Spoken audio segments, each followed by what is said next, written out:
bien bonjour à tous, je vous dis bonjour en cette magnifique journée de fête foraine et de soleil et de feux d'artifice.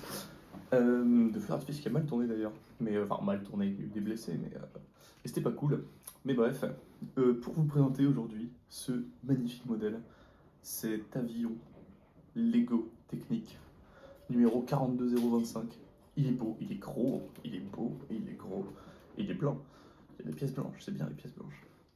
Bref, alors, à peu près 1400 pièces, un truc comme ça. Et hmm, je l'ai eu pas trop cher en vrai, il est pas trop cher celui-là. Et pourtant, je ne comprends pas pourquoi il est pas cher, parce qu'il est trop bien.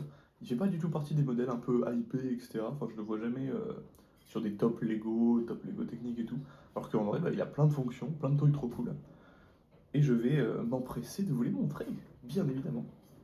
Alors, regardez un peu la bête. Hop, hop. Je vous montre quelques angles. Hop, de devant.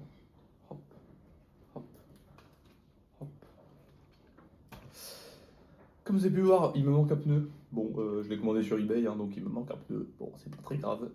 Et ensuite, comme vous avez sûrement pu voir aussi, il y a des leviers rouges. Ouais, vous voyez ces leviers rouges? Les leviers rouges, ils peuvent faire quelque chose. Et ça, c'est bien. Alors, je vais vous montrer le premier levier. Celui-là. Celui-là, il sert à hop, sortir les. Alors, je sais pas comment ça s'appelle. C'est pas un aérofrein. C'est une extension d'aile. J'imagine que c'est pour augmenter la portance, etc. Enfin voilà, donc ça déjà c'est une petite fonction, c'est mignon, ça marche. C'est pour faire technique, comme dans la réalité, si vous sonnez du logo. Et ensuite vous avez un autre petit levier rouge ici, celui-là. Et celui-là il est vraiment cool. Alors il bug un peu, je sais pas pourquoi, là j'ai un petit problème, il knack un peu là, il a pas trop envie de bouger. Mais bref, regardez donc, si je fais vers l'avant et vers l'arrière, on a les flaps arrière qui s'activent. Donc là l'avion va droit. Et hop, l'avion monte. Hop, l'avion descend. Vous voyez plus l'avion. Il s'est craché, c'est normal. Et ensuite, si on va sur le côté, hop, si on bouge ce joystick sur le côté, vous avez les flaps des ailes qui bougent. Alors je vous l'ai dit, il bug un peu. Il a un peu du mal. Et du coup, avant-arrière, côté-côté, et vous obtenez quelque chose de magnifique. Ça déjà, je trouve ça ultra cool. Je sais pas si j'ai trop vu sur d'autres modèles. Je sais que je les ai vus sur. J'ai vu des gens qui faisaient des. Un peu comme le. Je sais pas si vous connaissez le Control Center là. Il y avait un truc avec une grosse télécommande Lego technique un peu chelou.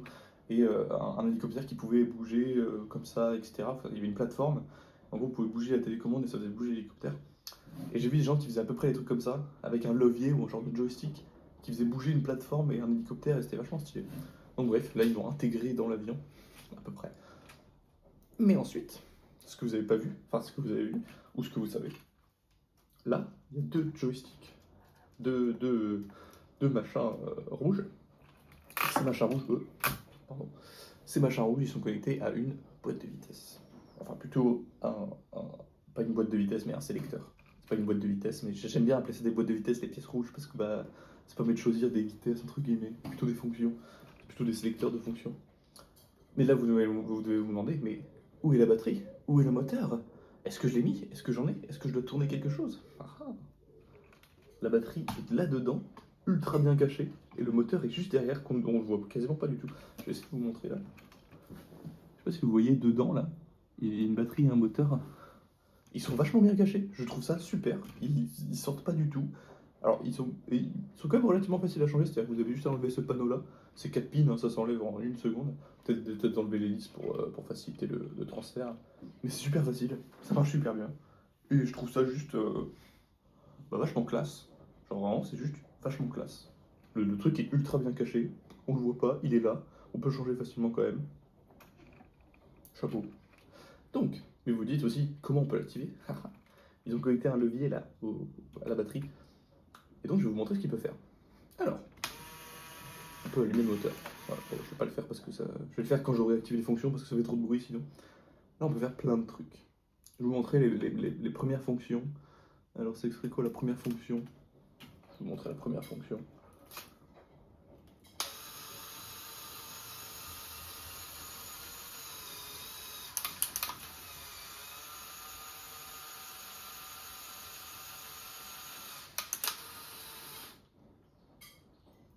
train d'atterrissage. Du coup, je vous ai montré le train d'atterrissage où il n'y en avait qu'un seul. Bon, vous avez compris. Il y en a un à l'avant aussi, le train d'atterrissage qui sort. Très bien, magnifique. Et d'ailleurs, je sais pas si vous avez vu. Le train d'atterrissage, il a 2 pistons comme ça. 2 petits pistons, vous savez que j'adore les pistons. Et les petits pistons surtout. Et son modèle, il en a 5. Salut. Je comprends pas.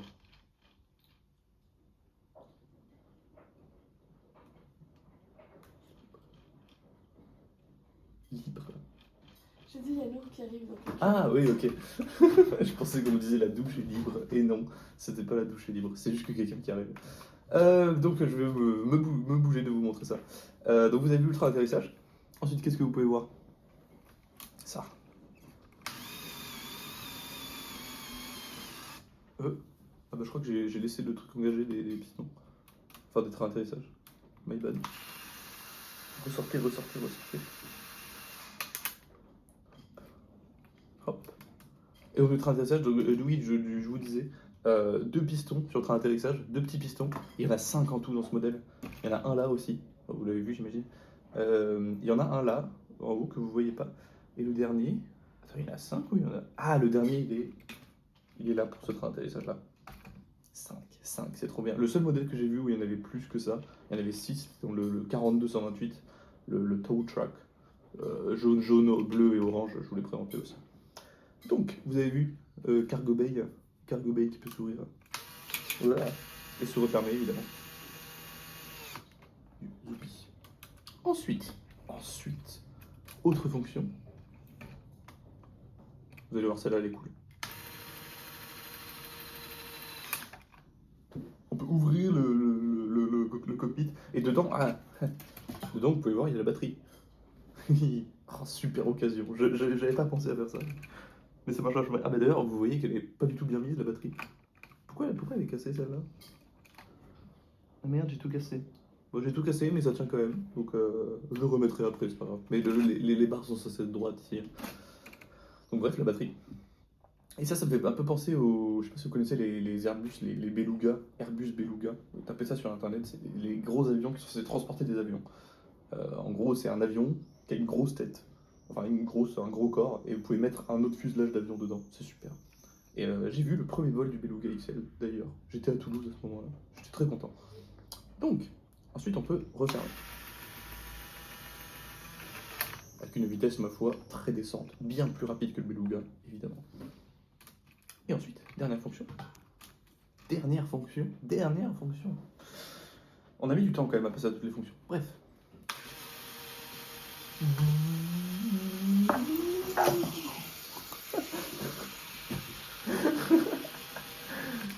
On s'est moqué de moi.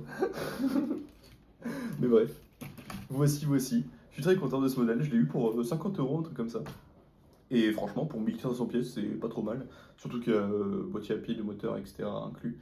Puis voilà, je pense que vous pouvez le trouver peut-être moins cher même si je vois que il reste relativement cher, mais pas trop non plus. Donc sur eBay allemand, sur le Bon Coin même, parce que j'ai vu que sur le Bon Coin il y avait des bonnes occasions. Vous pouvez le trouver facilement, il est trop bien. Il prend un peu de place par contre, hein. Il est gros. Je crois qu'il fait bien 60 cm de long et bien 60 cm de large. Il est carré en fait, c'est un peu une croix. Bref, comme un A380. Bref, voilà. J'adore ce modèle, il est trop cool. Et achetez-le, bisous.